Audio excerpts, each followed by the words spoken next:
For those of you who I've not yet had the chance to meet, my name is Melissa Giller. I'm the Chief Marketing Officer here for the Ronald Reagan Presidential Foundation and Institute. In honor of the men and women around the world who defend our freedom, if I could ask for you to please rise and join me in the Pledge of Allegiance. I pledge allegiance to the flag of the United States of America and to the republic for which it stands, one nation, under God, indivisible, with liberty and justice for all. Thank you. You can be seated. So our guest tonight, Gianno Caldwell, has many reasons to be proud. He grew up as one of 9 siblings from Chicago's South Side, being raised by his grandmother in an area fueled by poverty, violence, and low expectations. But he didn't let that stop him.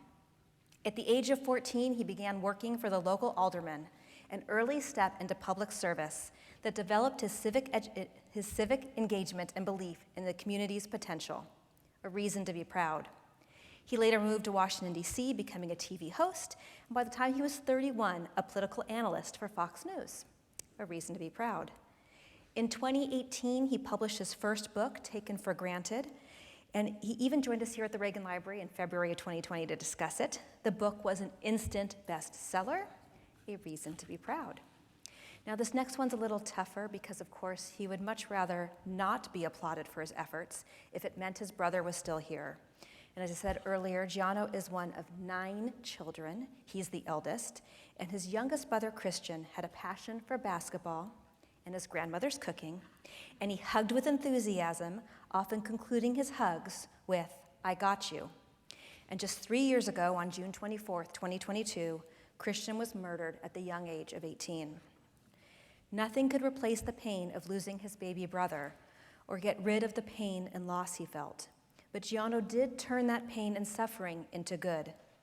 In 2024, he launched his own company, the Caldwell Institute for Public Safety, which works to ensure a justice system that prioritizes the safety and security of all law-abiding citizens by strategically supporting anti-crime candidates, advocating for legislation, and providing comprehensive support services for victims of violent crime, a reason to be proud. And we know that Christian will be proud too, because although it's in spirit, we see through your work that you are hugging him, whispering in his ear, "I got you." Ladies and gentlemen, Mr. Gianno Caldwell.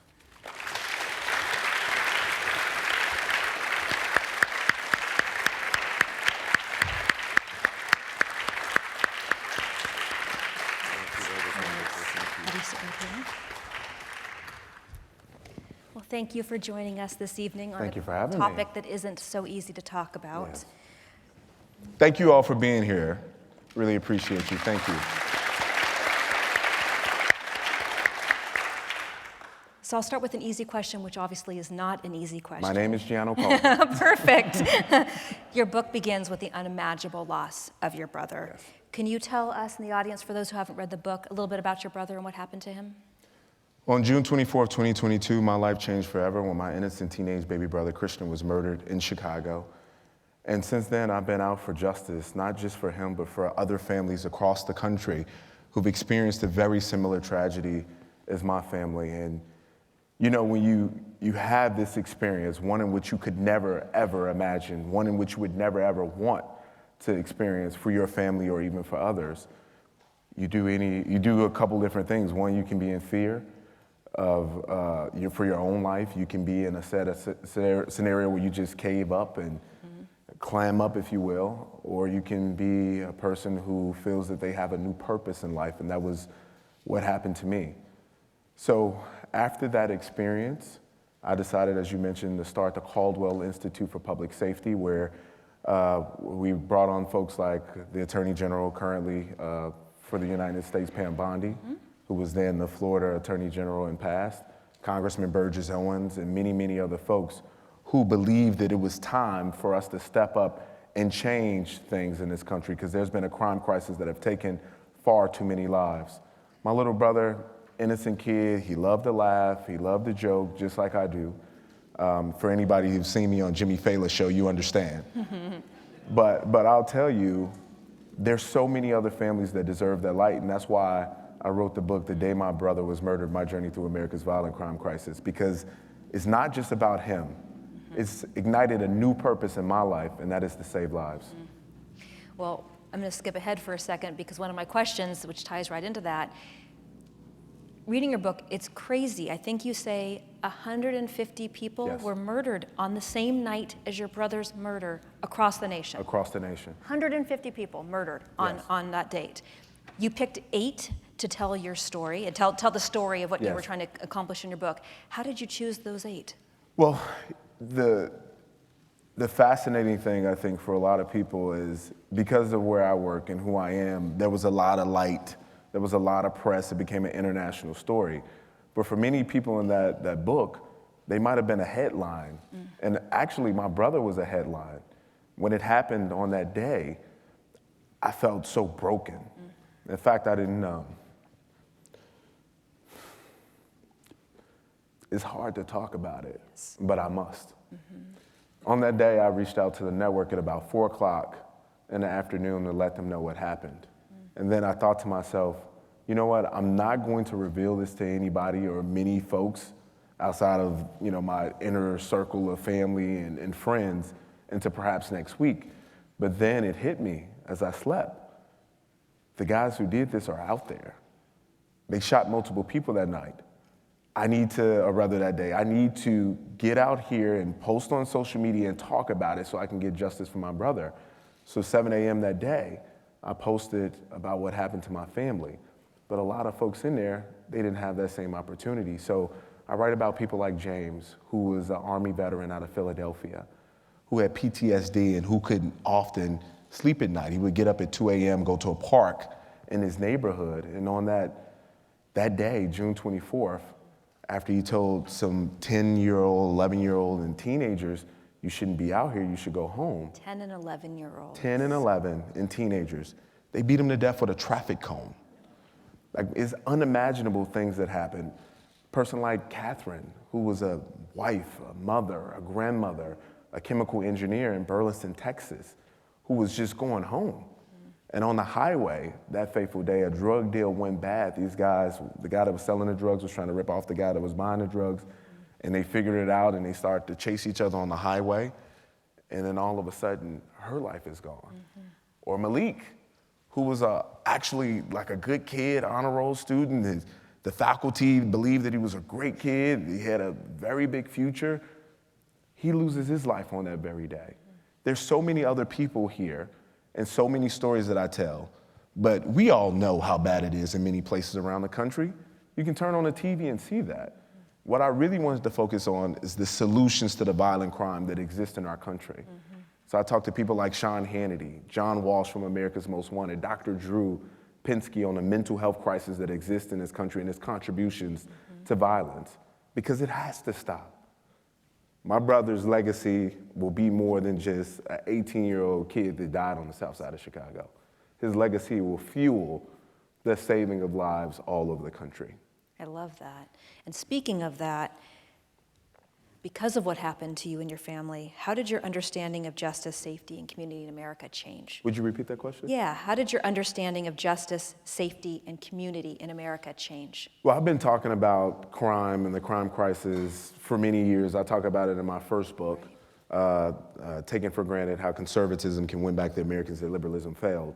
So I was already aware, I already knew a lot of the data, but then having had the personal experience of what that's like, to know what it is like to work with the police, the prosecution, the press to try to get justice. And then you got these prosecutors, soft on crime, George Soros-funded prosecutors. Terrible people, I'm gonna be honest. That's how I feel about them, because these are individuals who have enabled an ideology among those who may not have been criminals. They start off with something like, you can steal up to $999 worth of items and no one can stop you. Right? That's where it starts. These are all steps. So as you begin to do that and you get away with it, what do you do next? You carjack, you rob, maybe you put a gun up to someone's head who wouldn't give you that wallet and you kill them. That's a problem. And that's why there must be a highlight on these George Soros-funded prosecutors, which I'm sure everybody in this room are very familiar with George Soros and the damage he's done to our country. I'm certain of that. we have to ensure that these folks no longer have an office to be in. Alvin Bragg is a good example of that too, in New York City. So this book is so important because it shines the light not just on these victims, but on the different types of crime we have in this country and how we need to face it. How hard was it emotionally to write? Did it give you, I mean, closure is a silly word, but did it give you closure? No, it didn't, and it was extraordinarily difficult. And when I first started out, I thought maybe I can write about my brother because I'm more familiar with his story than any of the other stories in the book. But that was the most challenging. So people will notice his chapter is the very last chapter in this book. Yes. What was helpful is to learn about other people's struggle, what they went through, what their families have done to try to get justice for them. People like James, who's in our first chapter, in my first chapter, his niece Tanya, who decided that she was gonna fight for her family, took on a similar role of justice for her family like I did for mine. And when I've had conversations with her, I felt inspired by her. There's so many people in this book that I feel inspired by their stories. And for those who I may not have had enough information on, maybe it was just one headline, but there was maybe a mental health issue. That's where I talked to Dr. Drew about. What can we do, because we know that there is a mental health crisis in this country as well. What can we do to prevent those kind of scenarios from being in play where someone loses their life? We don't want to see that.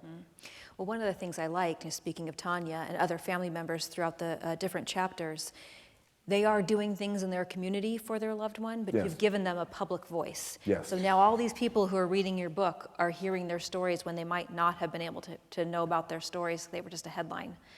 So thank you for that. In the intro, I talked about your childhood, raised by your grandmother, not the easiest of childhoods. And in your book, you actually discuss ways in which people, including yourself, who have disadvantages are able to break that cycle. What is your advice for that? Well, I'm fortunate to have grown up in a very Christian family, and I believe with God, all things are possible. And I'm honored to have my aunt in the audience today, who, if you read my first book, you're very familiar with her and our conversations on God and the Word of God and how it has enormous power to it in the spoken form. And I believe God's Word has transformed my life. So as you mentioned these many accolades, working at Fox News Channel, and I started there in my 20s. Many of the other things that I've done in my life, I know without God, it wouldn't have been possible. So I'm incredibly honored for God's presence in my life daily. I'm incredibly honored for the folks who surround me in prayer. Thank you all, because I get messages from all over the country, even all over the world. People saying, I'm praying for you, keep going. I'm praying for your family, I'm covering you. I meet people on the street that give me a hug and cry and say, like, I've been praying for you. And it's something about that power. God's power can create new life into any situation. And if you're not a believer, I encourage you to get to know God, because He will change your life for the better. So you talk about giving names to these victims. And I know someone whose brother was murdered, and he was never mentioned by his name in the papers and the news stories because he was not the intended victim. So he's always mentioned as the person's friend. So I wonder, and it upsets the family because he had a name. So he has a name. Yes. Does it ever bother you that Christian is known as Gianno Caldwell's brother and not as Christian? It doesn't. And the reason for that is, I'm a conservative. I think everybody is aware of that by now, right? But we typically don't have a lot of stories in our movement of people who have been murdered. We usually don't see that. And the fact that people can put a face to it and say, like, I know Gianno Caldwell, I watch him on TV all the time. I know exactly who he is, and I'm so sorry about his brother. It allows people to have even more empathy for the situation, and not just for me and my family, but other people around them. So if you read the book, you'll notice out of the 8 families there outside of my family, not all of them are black. I got white folks in there, Hispanic folks. I got all colors of people and races and demographic, because I want people to have empathy for this story. This isn't just about, black on black crime, which does exist. We know that, we recognize that. But this is about Americans uniting together to stop what can impact any and every one of us. You know, I saw this clip of me. I was on air one day, and this was right after, like literally weeks after I saw this, after my brother was murdered. And then somebody had played this collage of clips, and maybe a week, I think it was a week before my brother was murdered, I said on air, I was talking about violent crime, and I said, this can happen to any one of us. This could happen to my family. And the very next week, it happened. And I didn't realize that I said it. I'm on TV. I say a lot of things, you know, like I can't follow and track, but I'm like, wow, how did that happen? But now people know that there's a realistic crime crisis here, and we got to get active. We have to change the landscape. We have to ensure that we're supporting folks who are anti-crime candidates, and that's why I started the Cwell Institute for Public Safety, caldwellinstitute.org if you want to learn more about what we're doing there, or the Caldwell Foundation for Public Safety, caldwellsafety.org, which we've worked on programming for schools that educate the youth on violence and crime prevention, et cetera. But these are a set of circumstances that I think can be preventable if we have the right people in charge. Now, does that mean everyone can be saved? No, certainly not. But if you have folks like Nathan Hochman as an example, in Los Angeles, we supported Nathan Hochman's candidacy. Yeah, we're here in Los Angeles, I just thought about that. We supported his candidacy, we got behind him, we did ad buys, we did op-eds, we did media appearances. We supported him because he was the right person for the right moment, and George Gascon was an absolute disaster. You think about some of the people that he did not recommend enhancements for, who've committed atrocious crimes. There was a Mexican mafia gang member who premeditated killed 2 people.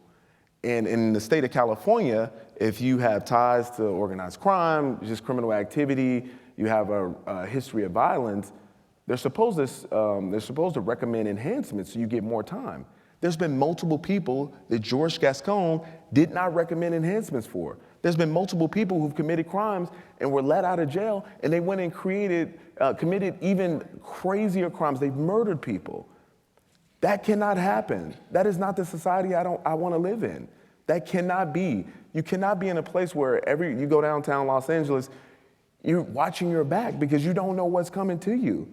Not only that, you may see somebody defecating right in front of you. Like, it's a tremendous problem, but it's one that needs to be cleaned up, and with the right people, you can do it. Now, obviously, it's not easy to sometimes move a needle. Have you seen any change? Have you seen any differences in what you're trying to do? I have seen some changes. Okay. I've seen tremendous awareness. Good. I've had candidates that have come to me and said that I've inspired them to run for political office, and they want to be a part of the solution. And I'm very appreciative of that. And this right here, the day my brother was murdered, my journey through America's violent crime crisis, is meant to be a manual for change. Maybe I shouldn't ask this, but do you ever consider running for public office? Well, you know, Sean Hannity has called me many times and said, you gotta run. Yeah. You know, Sean Hannity is my big brother. I talk about him in the book a lot and how he's been extraordinarily supportive of me. And when this happened, Sean would call me multiple times a week. We'll be on the phone for an hour plus. How are you doing? How's your family doing? And he's encouraged me to run, and a lot of other folks have encouraged me to run as well. So I think for me, whatever God says, if this is where he's leading me, then I'll take it on. But right now, my focus is on saving lives through the Institute and ensuring people are aware that they have a choice. So in your book, you do blend very personal narratives of your own story and other stories with broader political critique. How were you able to strike that balance? Well, I thought it was necessary for people to understand, and I wanted to have people understand it from my voice, one in which has experienced tragedy, but not living in a tragic moment. And I think that's an important distinction because, as I mentioned before, you can have a situation like this happen and it can totally defeat you. My grandmother, after this happened, she didn't even go to the funeral because she wanted to remember him how he was. And then there was also a concern that if she saw him in a casket, that she might die. Man, that's such a powerful thing to hear.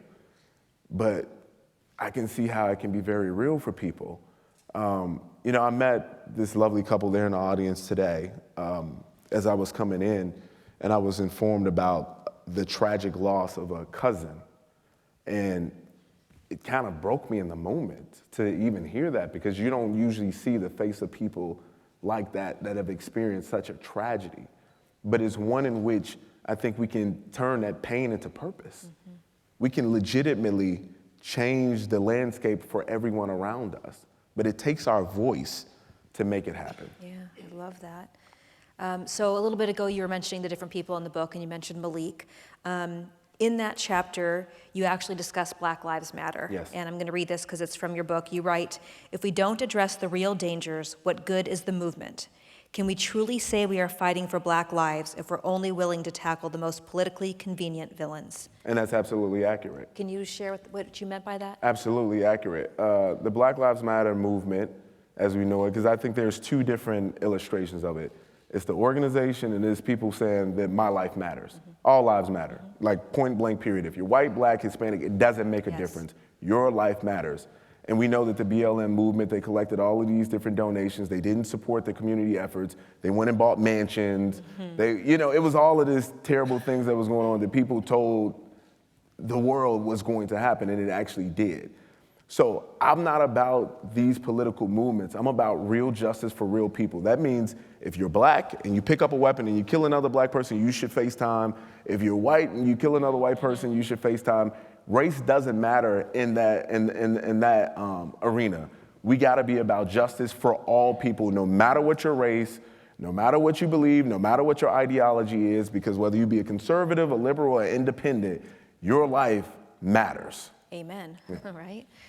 The other thing you talk about, which is a hot button, is everyone's talking about defunding the police. Yeah. And you say not only should we not defund the police, we should fund the police. Absolutely. Can we talk a little bit about that? Yeah, and you know what's kind of interesting about that is we got this socialist Democrat running for mayor in New York. I know. who said that the police should be defunded. And actually, he voted to defund the police in 2020 after George Floyd. So he's done that, and he wants to abolish prisons and all this other nonsense.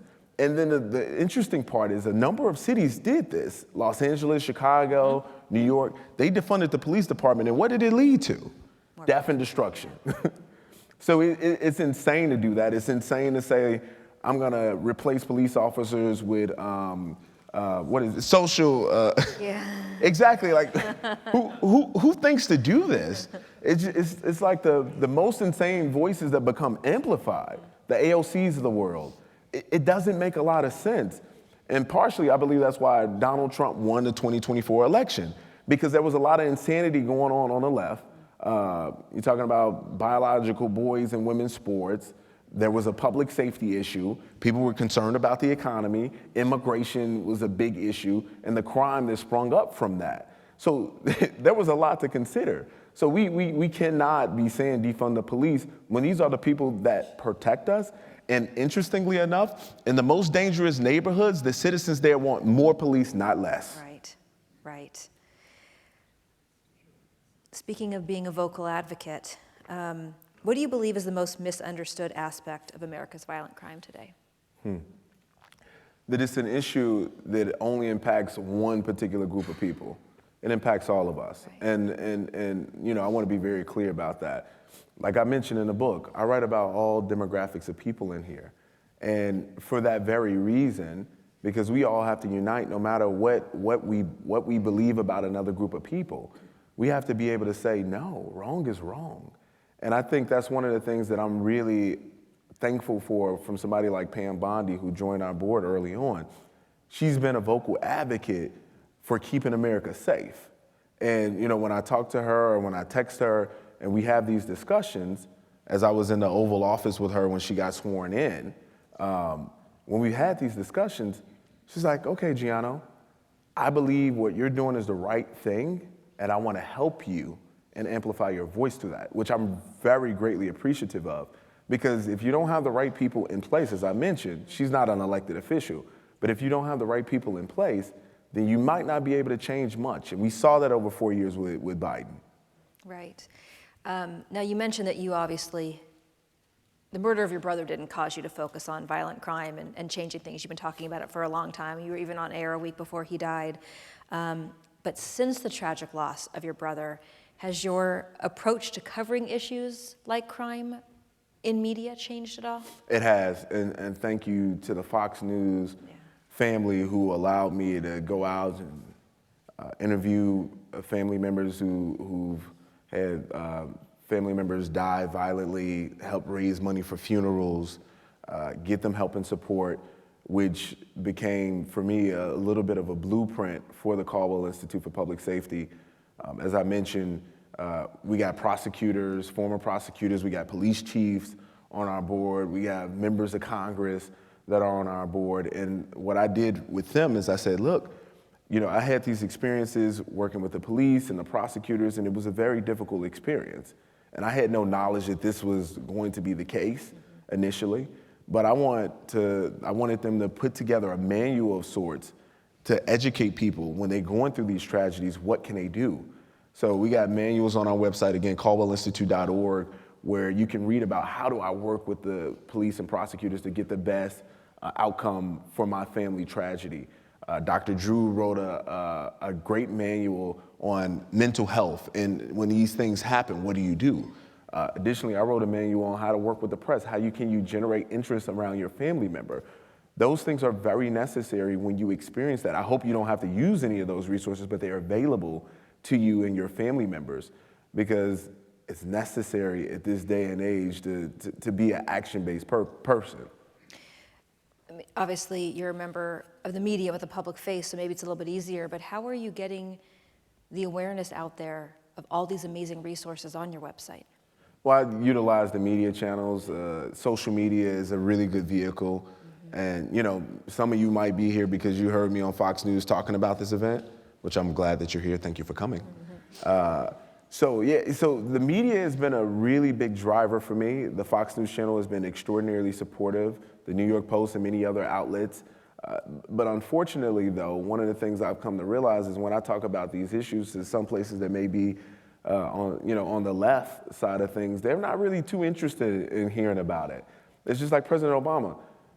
You're from Chicago. You lived there for many, many years. You were president for 8 years. How many times did he talk about Chicago and fixing the issues that exist there? We didn't really hear him talk about that. Why? Why is that the case? Because what I've come to learn is on the left, if they can't politicize it, they have no interest. If they can't say like, oh yeah, the Republicans are at fault for this, they don't have much of an interest, because it's their policies that have enabled much of this crime crisis. Now, I'm not saying they're to blame for absolutely everything. That's not the case. But in this instance, if you're going to have something like the Safety Act in Illinois as an example, the Safety Act it eliminated cash bail throughout the entire state of Illinois. So for doing things like murder, as an example, you may get an ankle monitor bracelet. Remember those that go on your ankle? And they will sit you at home. But the Safety Act, which created this new avenue for this ankle monitor bracelet, whereas if you are out of range, which it used to be if you're out of range, they would call you, hey, where are you? They would come by your house. The police cannot respond to someone being out of range on their ankle monitor bracelet for 72 hours. The person could be anywhere. You've killed the witness at that point. What is this? It's insanity. That's what it is. It's insanity. But again, when you amplify these voices, which I find to be very dangerous voices, this is the kind of policy that comes out of it. So you look at places like California. I know y'all love where y'all live. I hope that California can be saved. Steve Hilton may be a great candidate for you all. Like Steve Hilton. He was just here. He was just here recently. He was just here. You need somebody who really is interested in the job, not interested in just supporting their donors, not interested in ensuring that they look good and they have a viral moment or they make a ton of money when they leave office. You want somebody who's there that's willing to sacrifice everything for the people in which they serve. And we don't have too many leaders like that these days. There's something in your book that really hit with me. You wrote, "The system isn't built for the victims or for their families." Who would you say the system is built for? Well, it's largely, for the most part, it's been for criminals. And, they've taken this idea of criminal justice reform, which I think is noble, and they made it about justice for the criminal. And that's the problem. Victims are crying out all across this country. They want to be heard. We need to talk about victim rights. They need to have an opportunity when the prosecutor is giving these plea deals to give an opinion on them, I believe. And that's something that we're working on right now with the Heritage Foundation, a new victim rights bill. Okay. So they can be a part of that process so their families can be heard. No one wants to be a part of tragedy, but so many families are, and then they're left without a voice. They don't have any fighters unless somebody springs up out of nowhere, if you will, or a family member decides that they're gonna be that marching band. But a lot of times that doesn't happen. So you think about places like Chicago, where I write about baby Cecilia. Baby Cecilia was 5 months old on June 24th. She was in a car with her parents up front and her baby brother, 3 years old. They hear a pop. They thought it was fireworks. Baby Cecilia was shot in the head. She was 4 days away from her being 6 months old. Their family couldn't fight. They didn't have it in them, and I don't blame them. But there's people in this story, like Pastor Price, who met them on that day, who would go out. He was a street pastor, but he would find out about these murders in Chicago, and he would go to the hospital to try to be with the family. And on this day that this happened, he was with that family, and he became their spokesperson. Mm-hmm. He became their fighter. Yeah. And thank God for the people who answered the call. Thank God for the people that answered the call. Are you finding that Congress is open to listen to the need for changes? Absolutely. In fact, we just had last month, Congressman Burgess Owens entered in Public Safety Awareness Day, which is a first start. So that's in legislation now. We're pushing that. That's going to be June 24th for next year. So we'll have a public designation there. We're talking about how can we have a violent crime package legislatively. I think there's a lot of people that are open to hearing, and there was a lot of people who I may not have ever met. Maybe I met them in passing in a green room of Fox or whatever the case may be, who've called me, who've reached out and said, hey, I want to be helpful, what can I do? And those folks, those legislators, and I think now is a really important time because we're right before the midterms, those folks, they want to do something. They want to be a part of a movement that can help solve this violent crime crisis across the country. So there's a lot of people, I think, that are silent heroes that you may never hear about, but they're willing to answer the call, and there's many of those folks in Congress today who are willing to answer the call too. They just need somebody to show them why it needs to be a movement of now, why there's urgency now. So you talked about a little bit ago, you've had an amazing support system from Sean Hannity to Dr. Drew Pinsky. Yes. And in your book, this is me paraphrasing your words, but you were addressing the grief over the loss of your brother, and you were talking to Dr. Drew. Yes. And he said to you, you honor the lost person by making a difference, by being their voice, by becoming proactive. Well, clearly you're becoming proactive. You're writing this book. You're talking about it. But how have you turned that advice really into what your drivers are today? And so that was his response to my question, how do I move beyond this moment? How do I come to receive some peace? And when I said, how do I move beyond this moment, he said, unfortunately, you really don't. He said, what you want to do is do something that honors their legacy. And that's what the Cwell Institute was all about. I have not really grieved my brother's death in 3 years. I believe it. When it happened, I was on television all the time, still on television talking about my brother. We had, thanks to Fox News, Lawrence Jones came out right outside the funeral. We set up camera shop. I talked about him. Pastor Corey Brooks from Chicago came out. And, I didn't necessarily want to have cameras at my brother's funeral, but the people who did it out there, no choice for me. And when we left the funeral, there were a ton of cameras outside from just different places. So, I just think that Dr. Drew's advice was so sage, and it's provided a little bit of meaning. So maybe not necessarily grieving like everybody else, but turning that pain into real purpose has been extraordinarily helpful for me, and it's provided me a bit of peace. But I have to keep going, and that's what I feel, an urgency to keep going. I can't stop. And how is your family doing? Your aunt's with us today, but how is your family doing? It's day by day. Yeah, it's like I said, for me, the difference is I'm doing something actively, and for them, they're living with it. And I can't blame them for how they decide to grieve. You grieve on your own. You grieve how you decide you want to grieve. But they're not in 3 years, they're not in better shape. I talked to my grandmother. I mentioned my brother's name. She's in tears.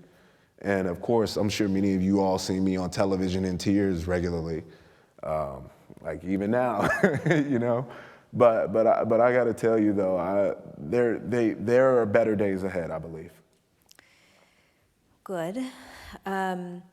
There's a couple things. There were a lot of things in your books that shocked me, and one you actually had a graph in your book. It compared the United States to other countries like France and Canada, the United Kingdom, and it showed how high our unsolved homicides are compared to other countries. Why is that? Well, I think it's a couple reasons. One, there is a no snitch culture that exists in many of these urban areas. As many of you all know, people don't believe in working with the police. When I say you should snitch, honestly, I think you should talk. And honestly, growing up in Chicago like I did, this culture was enormous. And during that time, if, say for example, someone shot an innocent person, the gangs would go and find out who that person was, and they would either turn them into the police or it would be street justice. Now it's not like that. It's more like the Wild Wild West. So if someone is shot and you go and snitch, your family, something can happen to them. But if you don't go and tell, something can happen to them. So either or, right. You might as well just work with the police and try to get the criminals put away. That's the only way this really can work. If people don't believe that there's accountability, if there's no accountability for folks' actions, it is legitimately Gotham City. And in many cities across the nation, that's what we're experiencing. Los Angeles, obviously Nathan right. has come in now, and now there's more accountability, but you still got a mayor, Karen Bass, who doesn't believe in accountability, right. Apparently. We saw what happened with the ICE protest. Yeah. I mean, this is insane. I watch it on television, I'm like, wait a second. Obama deported more people than Trump. Biden, I mean, he's obviously let, 12 million people in, but he deported a lot of folks. So why, with all the protests, this is completely political, but they let folks run wild and destroy their own neighborhoods. How does that make sense? Right. How do you get any form of justice by destroying your own stuff? You don't. You don't. Have you seen any changes in the south side of Chicago since this happened? The changes that I've seen with Mayor Brandon Johnson, which I didn't think could, we had Lori Lightfoot. Y'all remember Lori Lightfoot? Did anybody, you heard her name? Former mayor of Chicago? I honestly didn't think it can get worse than her, but I was wrong. I was absolutely wrong. Brandon Johnson, he says things like, oh, we can't go out demonizing kids. Well, if you're gonna take someone's life, you gotta hold these kids accountable. But for them, Lori Lightfoot and then Brandon Johnson, which they have this policy in Chicago called the no chase policy. So if the police, they can witness somebody committing a crime, they have to call into their supervisors to get permission to chase them on foot or in their car. Wow. I mean, it's insanity. Wow. So there's not been a lot of change that I've seen there, outside of the fact that they have a new district attorney who's now taking things seriously, unlike Kim Foxx, which y'all heard of Kim Foxx? Okay, a lot of people know. Y'all know the Chicago politics pretty well. Is this some Chicago people here? Oh, one Chicago guy, okay. You see it, okay. He said, I watch Fox News. Exactly. Getting informed. But yeah, since the new prosecutor has come in, who's a former judge, who's apparently a bit tougher on crime, and since she's come in, there's been a little bit of change, but you're gonna have to change this administration. You're gonna have to really be tough when it comes to crime, and that's one of the things, if I were to run for mayor of Chicago, this is probably gonna be a one-term situation because I'm coming in and I would be very tough on crime. Right. And that would be my number one issue because too many lives are being lost. And it's unfortunate. There's so much potential in the city of Chicago or in Los Angeles or in New York or many of the other places around the country. There's so much potential. The harsh reality is much of that potential lives in graveyards across these cities because their lives have been lost. People like Malik, honor roll student, good kid, and he loses his life. Christian, my little brother, loses his life. And that's why it's really tough for many, many families to move on, especially when, I remember I was trying to interview this mom in Chicago, and the network had sent producers, they're calling her, they're emailing, they're doing all these things. And I said, I want to interview this lady because she had multiple sons murdered. But you know how many cases like that are in places like Chicago? There's a lot. They had multiple family members, literal sons. And in this particular instance, she had multiple sons murdered on the same block. Ugh. So this is the harsh reality in which we live in, and until there's loud enough voices, nothing changes. Now, at the time of the publishing of your book, there had not been any movement in your brother's case. Yes. Has any been made since this book? I know the book's brand new, but anything new? Nothing new. And for folks who, you know, the theories of this case and what I've been told, there was two individuals that were fighting, and we call them gangways. They're in between houses in Chicago, so we call them gangways. And one guy got beat up really badly. And I've seen the video to this. It looked like it was a movie. I couldn't believe it. So the person that recorded this fight put it on Facebook. And the guy found out, the one who got beat up really badly, and he tried to murder the guy that put it on Facebook because he was embarrassed. So on the day that my brother was murdered, June 24th, he happened to be standing next to the guy who put this video on Facebook. So there was 3 to 4 men jumped out of an SUV, black SUV, and they shot everybody, a young lady that was there included. And the guy who they wanted, I mean, I guess they shot him like a dozen or more times. He ended up living. He had to have multiple surgeries that day and then weeks later. And then it's like, wow, my brother only got shot, I think it was like a few times, but he didn't live. And it's like, you know, people ask the question, why God? And, you know, I've had those moments where I'm like, why did this happen to my little brother? But I'm assured that his purpose and legacy will mean greater and save many lives. And I think, honestly, that's a legacy worth having. If you can save lives from your story, that's an important legacy, and I think that's one that he would greatly appreciate. That's amazing. Y'all can clap it up. Yeah, honestly. Thank you. That was so kind of you. And then my last question, which follows up with what you just said, and then we're going to turn to the audience for a few questions. Your brother's life was short, but it was important. Is there anything about his life or about him that you have not shared yet in this conversation that you would like our audience to know? You know, some time back, I remember that a call he made to me, and he was telling me how dangerous the city was.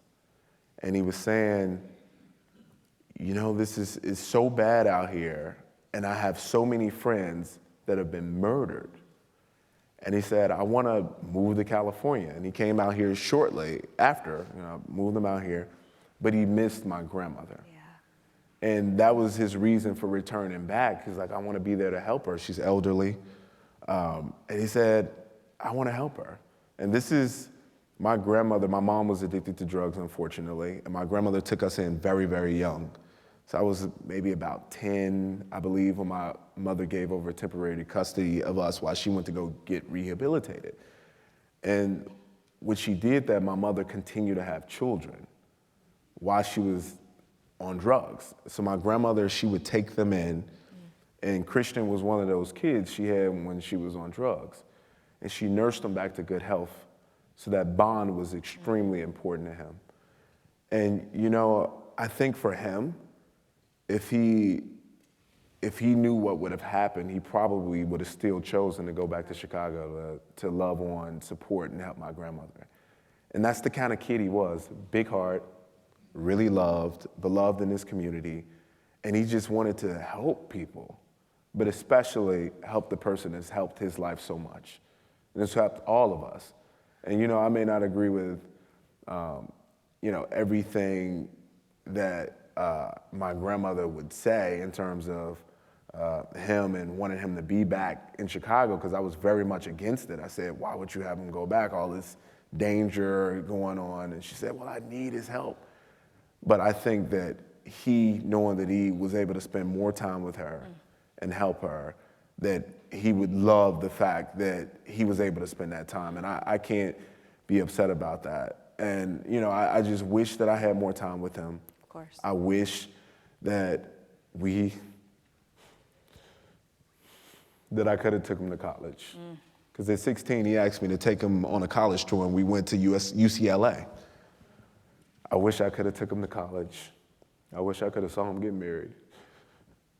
But through this work, his life will make so much difference in the lives of others. So I'm honored by that fact. Yeah, and as you said, right, he wanted to help others, and now through his story, you are helping others through his life. So thank you for that. Thank you, no choice, thank you. Absolutely.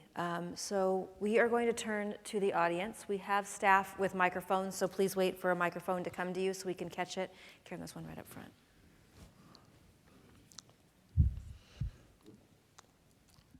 Hi there, thank you for being here. I've got two quick political questions for you.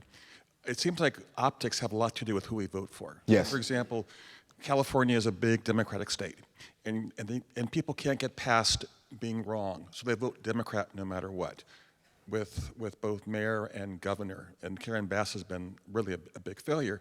We had another candidate, Rick Caruso, who used to be Republican. Now he's a Democrat, but people would not vote for him because he used to be, quote, a Republican. Yeah. How do we get past that? That's the first question. Second question is, if Mondavi wins, would that be the end of the Democratic Party in New York? Because I'll donate if that tomorrow. These are great questions. And yes, it reminds me of Paul Vallis, who ran in the Chicago mayoral's election. I guess he made some comments that were positive about Trump, but he was a Democrat through and through. And that was part of the reason why Brandon Johnson, he won. That was part of that reason. And it's unfortunate because people are waking up to the fact that you can't think about political parties in the sense that I have to vote for somebody because of my party. You should be thinking about, I need to vote for the individual. And, you know, you got Republicans who are great, and you got some Republicans who aren't so great. You got Democrats who aren't so great, and then you got some Democrats. Right, yeah, you got me there. You might find one that may make a heroic move and vote for something or say something. But yeah, it is largely about optics, and it's unfortunate. But I think when people continue to get the same bad results, that some folks wake up, some folks decide to either become independent or they become Republicans, and then others are kind of lost. And it's kind of what it is. Like, I think about the fact that when I was in Chicago growing up, people are so in your face on the politics. Like, they talk about it in school. The teachers would say Republicans are bad. The churches would say Republicans are bad. Like, everywhere you go, like, it's the same message. So if you grow up in this, what are you gonna think? Republicans are bad, right? You don't have any, this is what you're always getting. Until I learned about having a conversation with this African-American gentleman on the streets of Chicago one day who began to push back against that kind of rhetoric. He was a Democrat, but when he pushed back against me, and this was when I was in my way younger years, I did research on the Republican Party, and I learned in 1854 the party was established in opposition to the Kansas-Nebraska Act, which wanted to expand slavery. I learned that Republicans were behind every civil rights bill. I learned about the Democratic Party being behind slavery and Jim Crow and the KKK and all those different things. So it takes education. And that's why I tell, and I have been saying for 2 decades, I've been a Republican, you gotta go into these communities. You cannot just pull back when they call you a racist, which is what they normally do. That's how they keep people from going in. Trump went into the Bronx. He went into a lot of neighborhoods that they didn't want him in, and people had a chance to meet him for themselves, to hear from him directly, and that's what Republicans must do. On the Mondani issue, it's interesting because we've been talking about him so much and how bad his policies are, and he doesn't even seemingly like Jews, which Jews make up a large percent. You're a Jew too. Make up a large. I don't know what's going on with Jews. They keep voting for Democrats. It doesn't make. But there are some that are. Like I know some Jews, I got some Jewish friends who've been nonstop voting for Democrats until October 7th. And then people say, you know what, I'm not gonna do that anymore because of the rhetoric that's come from the Democratic Party, which has been rather unfortunate for your people, and I'm so sorry what has happened. So what is gonna happen with Mondani? If he wins, I think it's gonna be the end of New York. But I think there's a lot of Democrats who are now coming out to embrace him, which is insane because the financial industry is gonna suffer, Wall Street is gonna suffer, and fortunately, I guess for somebody like me who lives in Miami who wants good people in Florida, he's gonna be Florida's #1 realtor. That's literally what it's gonna come down to. What do you think his chances are? It's gonna be a tough one because people are gonna vote for him just because he's a Democrat. No matter what his policies are, it doesn't matter. And then there's going to be a splitting of the vote between Eric Adams and then Andrew Cuomo. And I never would have thought that I would ever be able to say that Andrew Cuomo would be the better candidate. Like who thinks that? Right. We know Janice Dean. Y'all love Janice Dean, don't you? You know about her grandparents. Not her grandparents, her parents-in-laws, her in-laws. There's been a lot of damage she's done. So there's gonna be splitting of the vote with Eric, Cuomo, and Mondani. But the good news, I think, for those other candidates is during the primary, it was low voter turnout. We're gonna have very high voter turnout, excuse me. And then there's also 50 people who made $50,000 and under, rejected him by 30 points. African Americans rejected him, Hispanics rejected him. So there's going to be a lot of people who are going to be educated on this race. So it's kind of a toss-up at this point in my view. Interesting. Lots of hands. We'll go back to Erica. Oh, okay, thank you. You mentioned Cuomo. I think he recently said that if he loses, he's moving to Florida, so he might be your neighbor. And he'll probably vote Republican. With your background experience with your mother being addicted and your grandmother taking care of the family, you have a lot of similarities in certain ways with J.D. Vance. Have you ever met or talked with him? No, actually, I haven't talked to J.D., but I did reach out to him when his book, Hillbilly LG, came out as I was working on Taken for Granted, How Conservatism Can Win Back the Americans That Liberalism Failed. So I reached out to him, never spoken with him. But, I think his story is a great American story, and I think it shed light on what was going on in other communities outside of urban centers. Because there's people in the Appalachian region that are suffering. There's a lot of folks that are on welfare. There's a lot of folks on drugs in these many areas. People more so talk about the big cities, but there are people hurting in the small towns too. And, that was one of the reasons why with my new book, I wanted to write about some of those stories too, because as a country, we all need to come together, no matter if you're in an urban center, you're in a small town, if you're in a trailer park or the hood. We all got to come together to make a difference for the community around us.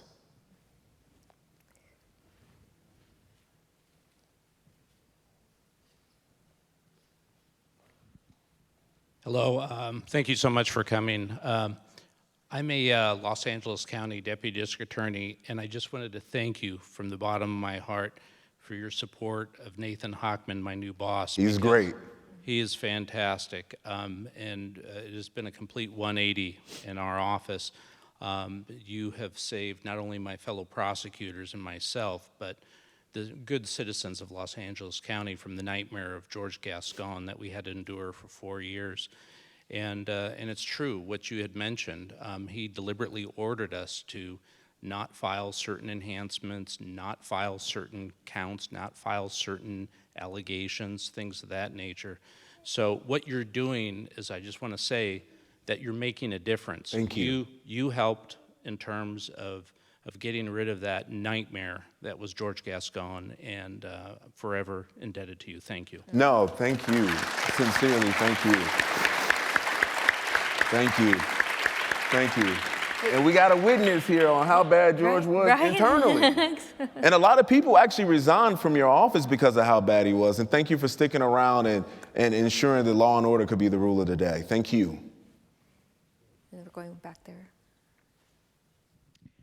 People like Charlie Kirk say that Generation Z is becoming more conservative. Do you agree with that? That's the numbers show that. The data proves that out. If you look at the last election, you see a great uptick. And the interesting part is Generation Z was one in which we thought was going to be like the crazier generation. I'm a millennial, so we thought after them they were just going to be very crazy. But the thing about it is, you keep in mind, Generation Z, they lived through COVID, the government restrictions, they lived through, the economic meltdown after meltdown. They couldn't go to their proms, they couldn't go to their graduations and all these different things. So a lot of them became more conservative because, as an example, in the state of California, like during COVID, many of the policies were more political versus medical based. We saw that in many places around the country, not Florida. But yeah, that is very true, and I'm grateful for what Charlie has been doing to rally those folks and educate them to what's going on and how they can make a difference in this new era.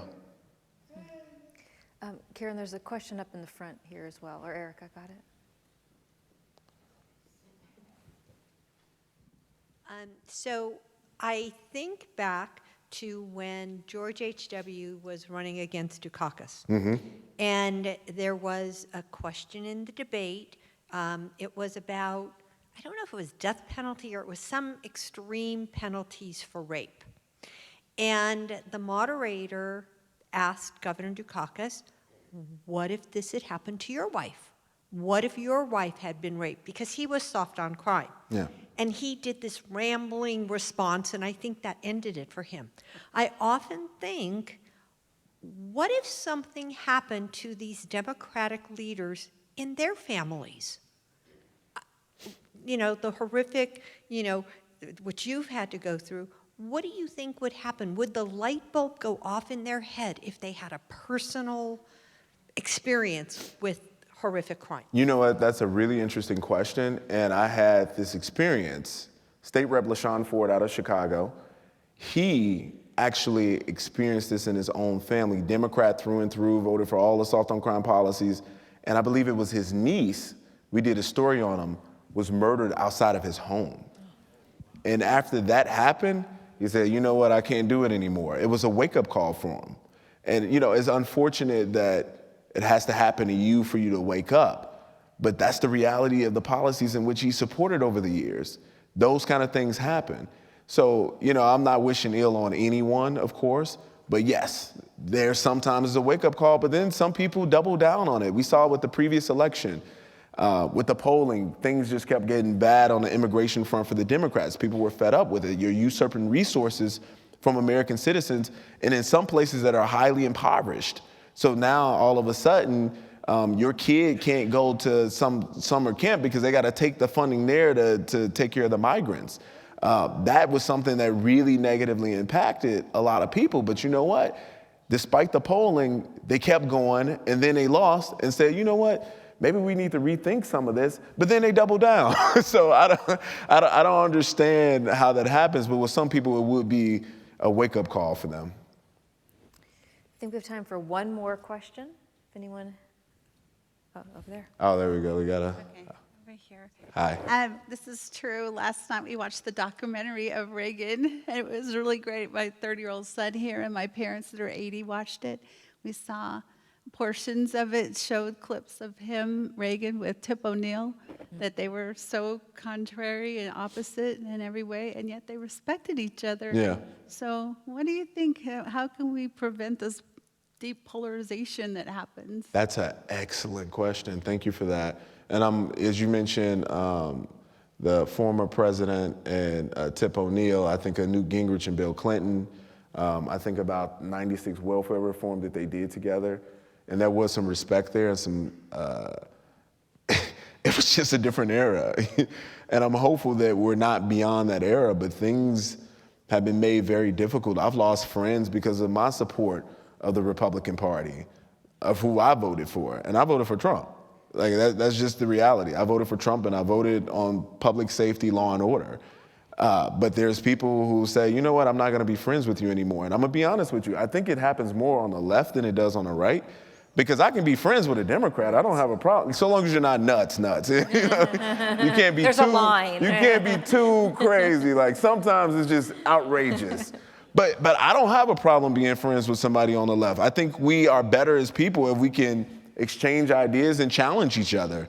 Maybe you have a good opinion on that, and I think that's one of the things that make President Trump very unique, is because he'll actually listen to Democrats. If they got a plan, he'll listen to Fetterman if you got something good or interesting to say.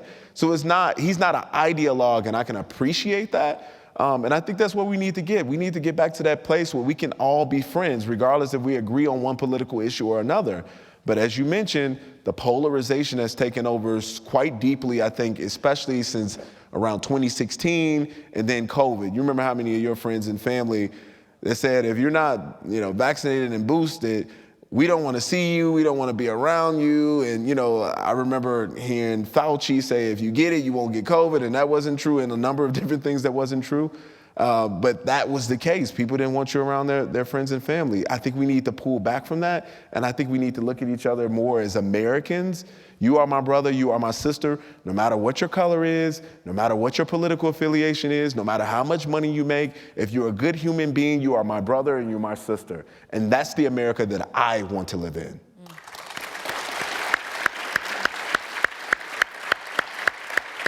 That was a great way to end this. Well, thank you. That was a great way to end this, so Thank you so much. For those of you who have not already purchased a book, we are selling them. I highly recommend you purchase one. It gives the voice to these, 8 of the 150, but of all the, right, so many people lose their lives to violence, and it gives the voice to a handful of those families, a handful of those victims, and really talks about the violence in America and how to make a difference. So thank you. It's not easy to sit here and talk about your brother, but you are making change, and we thank you. And perhaps next time you're here, you are Mayor Caldwell, Governor Caldwell, right? So thank you so much. Thank you so much. Thank you. Thank you so much. Thank y'all for coming. Thank you.